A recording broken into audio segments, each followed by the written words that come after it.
नीच और ऊंच की पहचान। महाराजा विक्रमादित्य प्रायः अपने देश की आंतरिक दशा जानने के लिए वेश बदलकर पैदल घूमने जाया करते थे।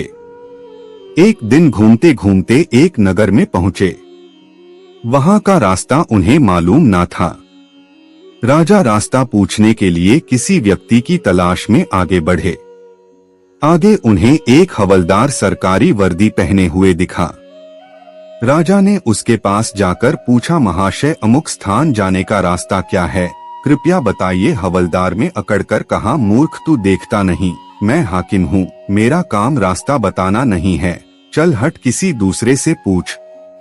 राजा ने नम्रता से पूछा, महोदय यदि सरकारी आदमी भी किसी यात्री को रास्ता बता दे तो कोई हर्ज तो नहीं है, खैर मैं किसी दूसरे से पूछ लूंगा, पर इतना तो बता दीजिए कि आप किस पद पर काम करते हैं। हवलदार ने भौहें चढ़ाते हुए कहा, अंधा है, मेरी वर्दी को देखकर पहचानता नहीं कि मैं कौन हूँ। राजा ने कहा, शायद आप पुलिस के सिपाही हैं।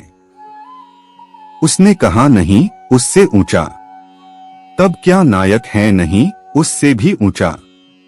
अच्छा तो आप हवलदार हैं। हवलदार ने कहा, अब तू जान गया कि मैं कौन हूँ, पर यह तो बता इतनी पूछताछ करने का तेरा क्या मतलब और तू कौन है? राजा ने कहा, मैं भी सरकारी आदमी हूँ। सिपाही की ऐंठ कुछ कम हुई। उसने पूछा, क्या तुम नायक हो? राजा ने कहा, नहीं, उससे ऊंचा। तब क्या आप हवलदार हैं? नहीं, उससे भी ऊंचा। तो क्या दरोगा है? उससे भी ऊंचा। हवलदार ने कहा, तो क्या आप कप्तान हैं? राजा ने कहा, नहीं, उससे भी ऊंचा। सूबेदार जी हैं? नहीं, उससे भी ऊंचा। अब तो हवलदार घबराने लगा। उसने पूछा, तब आप मंत्री जी हैं? राजा ने कहा, भाई बस एक सीढ़ी और बाकी रह गई है। सिपाही ने गौर से देखा तो शादी पोशाक में महाराजा विक्रमादित्य सामने खड़े हैं। हवलदार के होश उड़ गए। वह गिड़गिड़ाता हुआ राजा के पांव पर गिर पड़ा और बड़ी दीनता से अपने अपराध की माफी मांगने लगा। राजा ने कहा, माफी मांगने की कोई बात नहीं है, मैं जानता हूँ कि जो जितने नीचे है वह उतने ही अकड़ते हैं। जब तुम बड़े बनोगे तो मेरी तरह तुम भी नम्रता का बर्ताव सीखोगे। जो जितना ही ऊंचा है वह उतना ही सहनशील एवं नम्र होता है, और जो जितना नीच एवं ओछा होता है वह उतना ही ऐंठा रहता है।